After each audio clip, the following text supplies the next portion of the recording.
Hello students. आज हम लोग पढ़ेंगे इस वीडियो में सदिश बीजगणित प्रश्नावली 10.3 के शेष प्रश्नों को। मैं वाईपी सर, इस चैनल में आपका स्वागत है।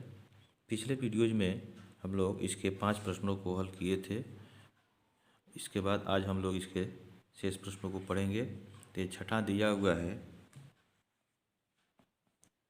और कि यदि वेक्टर ए plus vector B dot vector ए माइनस वेक्टर बी बराबर 8 दिया हो और माड ऑफ वेक्टर ए बराबर 8 माड ऑफ वेक्टर बी हो तो माड ऑफ वेक्टर ए एवं माड ऑफ वेक्टर बी ज्ञात कीजिए।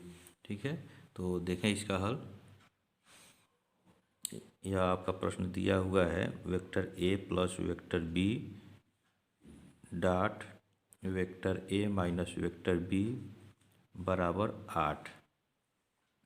अब इस वेक्टर वेक्टर ए माइनस वेक्टर बी के साथ अदिश गुणन करेंगे। ठीक है, और फिर बी का इसके साथ करेंगे तो वेक्टर ए डॉट वेक्टर ए माइनस यह वेक्टर बी हो जाएगा। ठीक है, फिर plus vector B dot vector ए माइनस वेक्टर बी बराबर 8।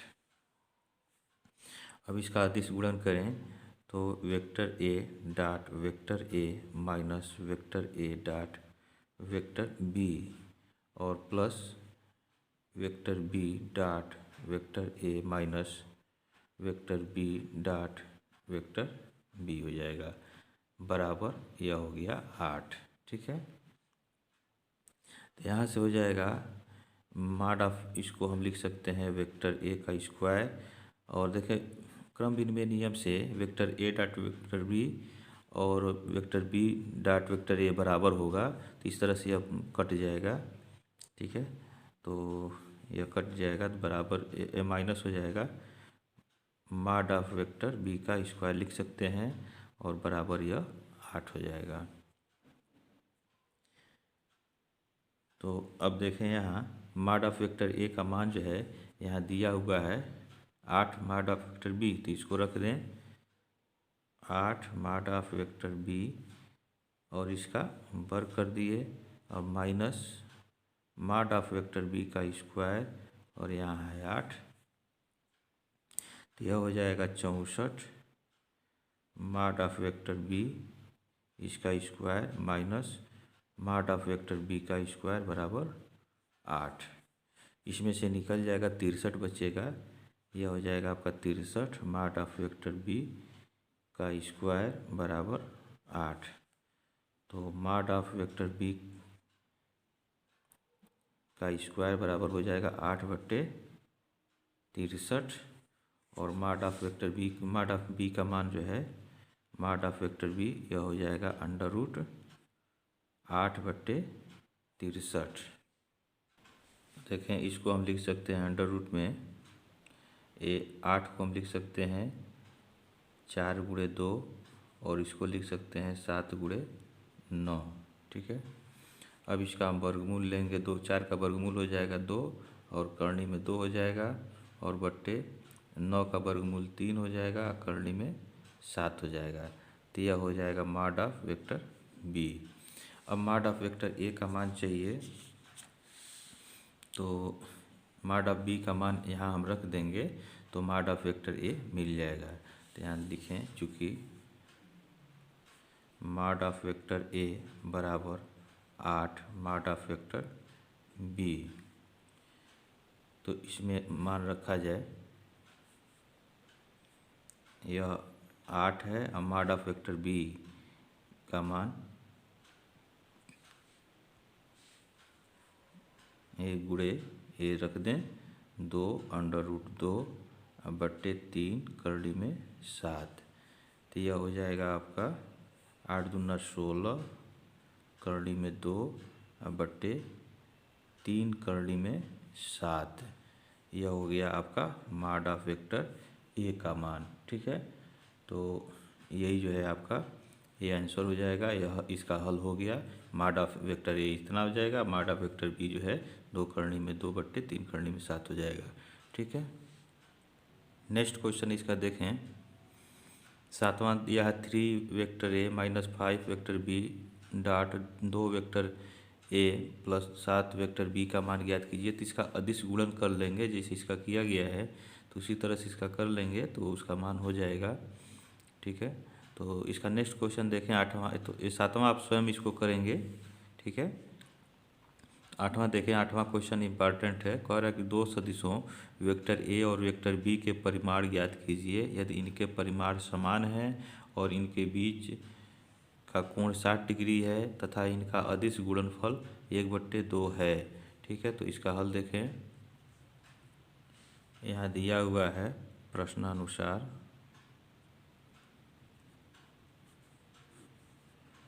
मॉड ऑफ वेक्टर ए बराबर मॉड ऑफ वेक्टर बी। अब देखें, ये फार्मूला होता चूँकि वेक्टर ए डॉट वेक्टर बी बराबर होता है मॉड ऑफ वेक्टर ए और mod of vector B into cos theta. यहाँ थीटा का मान दिया हुआ है आपका ये 60 डिग्री दिया हुआ है। तो अब यहाँ हम रख लेंगे ए डॉट बी और ये देखें अदिश गुणनफल दिया है या वेक्टर ए डॉट वेक्टर बी, यह भी जो है 1/2 के बराबर दे दिया है। तो यहाँ हम लिख लें 1/2। ठीक है, मॉड ऑफ ए की जगह हम मॉड ऑफ बी लिख लें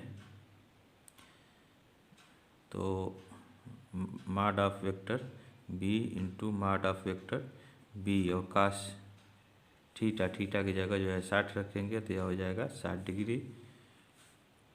यह हो गया आपका मॉड ऑफ वेक्टर बी का स्क्वायर और इधर हो गया 1/2 और कास 60 का मान होता है 37 के बराबर। तो यह हो जाएगा 1/2। तो 2 से 2 कट जाएगा दोनों तरफ है। तो मॉड ऑफ वेक्टर बी का स्क्वायर जो है 1 के बराबर हो जाएगा और इसका वर्गमूल ले लेंगे तो मॉड ऑफ वेक्टर बी बराबर 1 हो जाएगा। अब चूँकि मॉड ऑफ वेक्टर ए बराबर मॉड ऑफ वेक्टर बी के बराबर दिया हुआ है तो यहाँ हम मॉड ऑफ वेक्टर बी का मान रख देंगे 1, तो मॉड ऑफ वेक्टर ए का मान जो है 1 के बराबर हो जाएगा। तो यह इसका हल हो गया। ठीक है, तो इसका आंसर हो गया। नेक्स्ट क्वेश्चन देखें, 9वां दिया है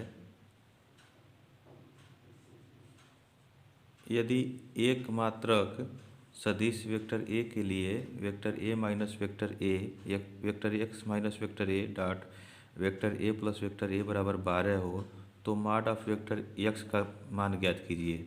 यह इम्पॉर्टेंट सवाल है, यह 2020 में पूछा था इसी तरह का। यहाँ जो है 12 की जगह 8 था, बाकी सब वही था। ठीक है, तो यह इम्पॉर्टेंट क्वेश्चन है। तो देखें इसका हल।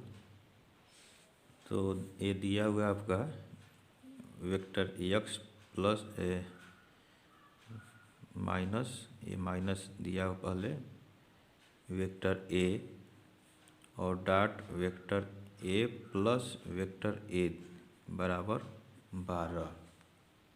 इनका अदिश गुणन हम करें तो यह हो जाएगा आपका वेक्टर एक्स डॉट वेक्टर इसके साथ करें अदिश गुणन तो vector A x plus vector A, फिर माइनस चिन्ह हो जाएगा वेक्टर ए और इसके साथ अदिश गुणन करेंगे तो वेक्टर एक्स प्लस वेक्टर ए हो जाएगा बराबर ये 12 दिया हुआ है।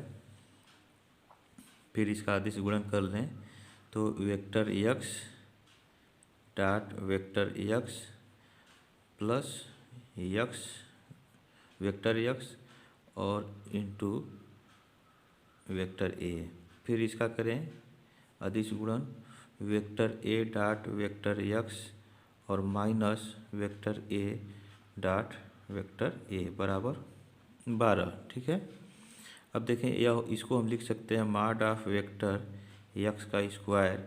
अब देखें क्रम विनिमय नियम से वेक्टर एक्स डॉट वेक्टर ए और वेक्टर ए डॉट वेक्टर एक्स बराबर है तो यह जो है कट जाएगा और इसको हम लिख सकते हैं मॉड ऑफ वेक्टर ए का स्क्वायर बराबर 12। ठीक है, 12 है। अब देखिए मॉड ऑफ वेक्टर ए ये कह रहा है एक मात्रक सदिश वेक्टर ए है, यानी वेक्टर ए जो है मात्रक सदिश है तो इसका मतलब इसका मॉड जो है 1 होगा। तो यहाँ हम लिख लें मॉड ऑफ वेक्टर एक्स का स्क्वायर -1 बराबर 12।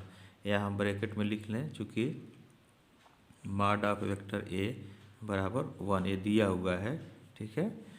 तो मॉड ऑफ यक्स का स्क्वायर बराबर हो जाएगा 12 धन 1 और मॉड ऑफ वेक्टर यक्स का स्क्वायर यह हो गया 13। तो इसको हम लिख सकते हैं मॉड ऑफ यक्स बराबर √13, ठीक है। तो यह इसका आंसर हो जाएगा मॉड ऑफ यक्स का। तो यह इसका हल हो गया।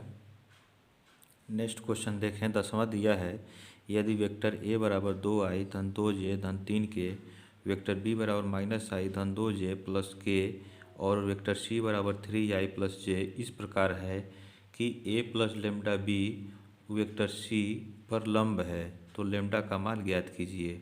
यह इम्पॉर्टेंट सवाल है, बहुत ही इम्पॉर्टेंट है। 2009 और 2012 में यह पूछा हुआ प्रश्न है। तो देखें इसका हल। यहाँ दिया है, चूँकि वेक्टर ए प्लस लेमडा बी वेक्टर यह लंब है वेक्टर सी पर, ठीक है। तो इसलिए ये क्या हो जाएगा, वेक्टर ए प्लस लेमडा वेक्टर बी और इसका अदिश जो गुणन होगा सी के साथ वह 0 के बराबर होगा। तो यहाँ वेक्टर ए का मान हम रख दें, ठीक है। यह है 2i प्लस 2j और प्लस 3k, ठीक है, और प्लस लेमडा और वेक्टर बी का मान यहाँ रख दें -i प्लस 2j और प्लस k, ठीक है। और इनका जो है अदिश गुणन वेक्टर सी के साथ कर दें, यह 3i और प्लस j बराबर 0। अब देखें, यहाँ मौजूदा कोष्ठक के अंदर i का गुणांक एक जगह कर लेंगे, j का गुणांक एक जगह कर लेंगे, k का गुणांक एक जगह कर लें। तो यहाँ i का गुणांक 2 है और यहाँ से जो है माइनस लेमडा हो जाएगा, माइनस लेमडा, यह i का गुणांक हो गया। फिर देखें j का गुणांक यहाँ जो है 2 है और यहाँ जो है 2 लेमडा है प्लस 2 लेमडा, यह हो गया आपका j का गुणांक। फिर k का देखें प्लस 3 हो गया यहाँ और इसका अंदर गुणा करेंगे तो प्लस लेमडा हो जाएगा, यह हो गया आपका k।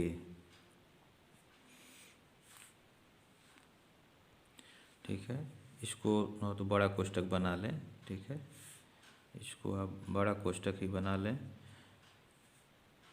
तो ये बड़ा कोष्ठक यहाँ लिख लें और यहाँ अदिश गुणन जो है ये 3i और प्लस j के साथ इसका करें।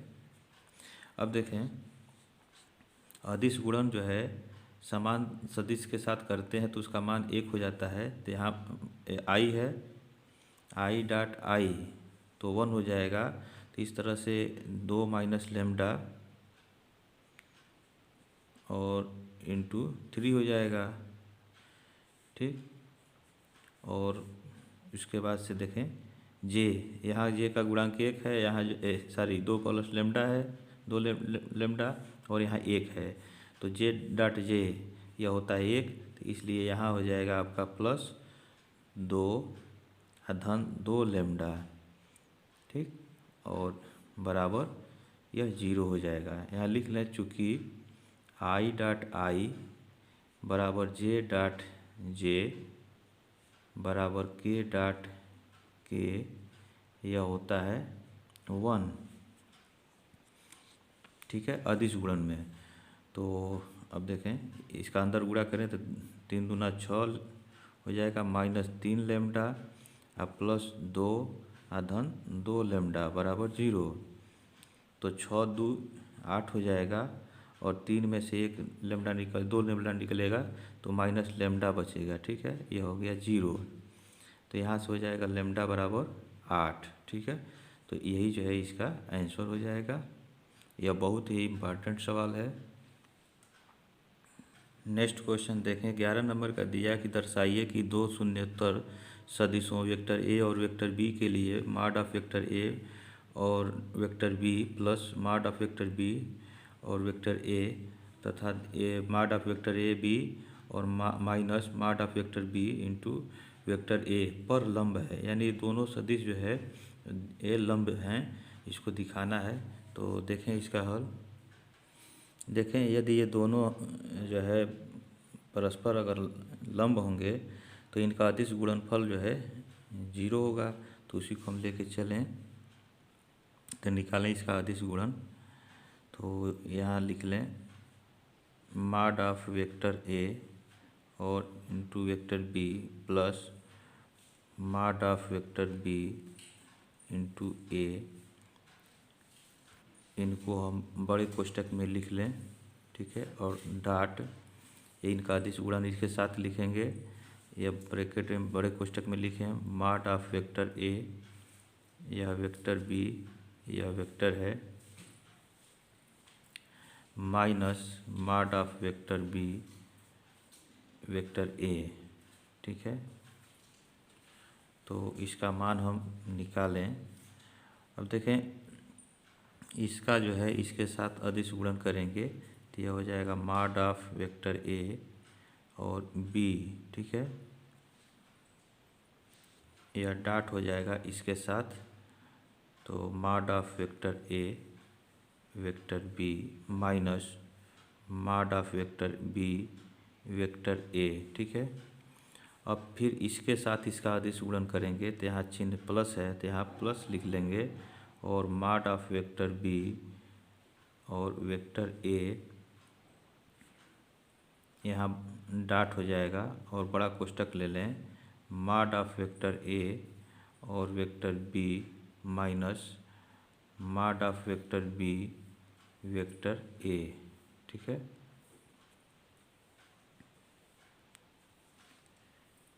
अब इसका अदिश गुणन करें तो यह हो जाएगा मॉड ऑफ वेक्टर ए, ठीक है, इंटू मॉड ऑफ वेक्टर ए और vector B dot vector A, फिर माइनस चिन्ह हो जाएगा और mod of vector A mod of vector B, ठीक है, और B vector B dot vector A, इसका हो गया अदिश गुणन। इसी तरह से इसको हल करें। यह हो गया आपका mod of vector B mod of vector ए और वेक्टर ए डॉट वेक्टर बी, फिर यहाँ चिन्ह जो है ये माइनस हो जाएगा मॉड ऑफ वेक्टर बी और यहाँ है मॉड ऑफ वेक्टर बी और वेक्टर ए डॉट वेक्टर ए। अब देखें इसको हम लिख सकते हैं मॉड ऑफ वेक्टर ए का स्क्वायर, ठीक है, और vector B dot vector B को भी हम लिख सकते हैं मॉड ऑफ वेक्टर बी का स्क्वायर, ठीक है, minus vector A mod of vector A mod of vector B, ठीक है,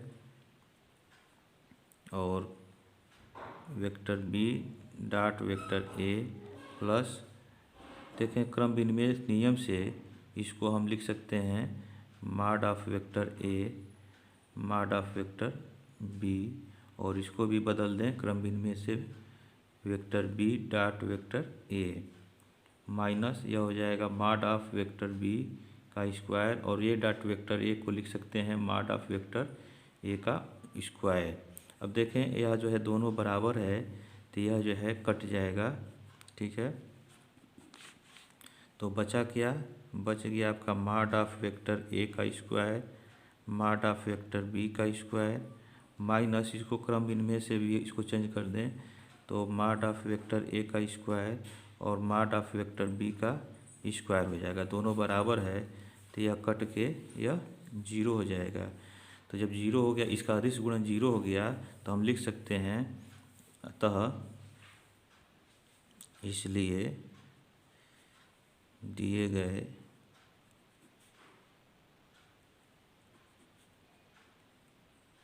सदिश परस्पर लंबवत हैं। तो यह सिद्ध हो गया। ठीक है, जब अदिश गुणन का 0 आ गया तो दोनों सदिश परस्पर लंबवत होंगे।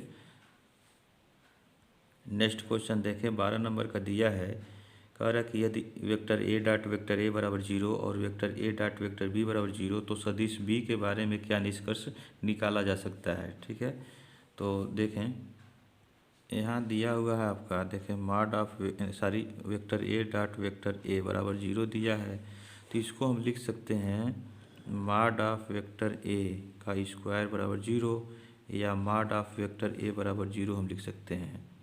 और क्या दिया है, तथा वेक्टर ए डॉट वेक्टर बी बराबर 0 दिया है। ठीक, चूँकि दो सदिशों वेक्टर ए और वेक्टर बी का अदिश गुणन जो होता है, यह ए डॉट वेक्टर बी बराबर मॉड ऑफ वेक्टर ए और mod of vector B into cos theta के बराबर होता है। अब देखें कि यहाँ दिया है मॉड ऑफ वेक्टर ए 0 दिया है, तो इस तरह से इसका मान 0 हो जाएगा। ठीक है, ए डॉट बी जो है 0 कैसे होगा, ए डॉट बी जो है 0, यहाँ मॉड ए बराबर 0 यहाँ लिख लें,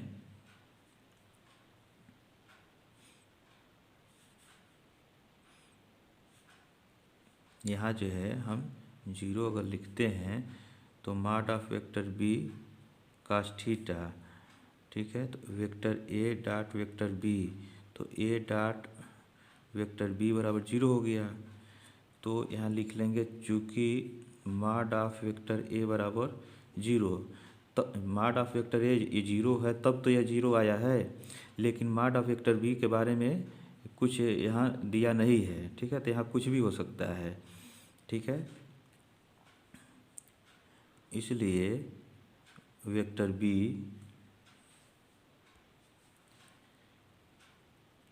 कोई भी सदिश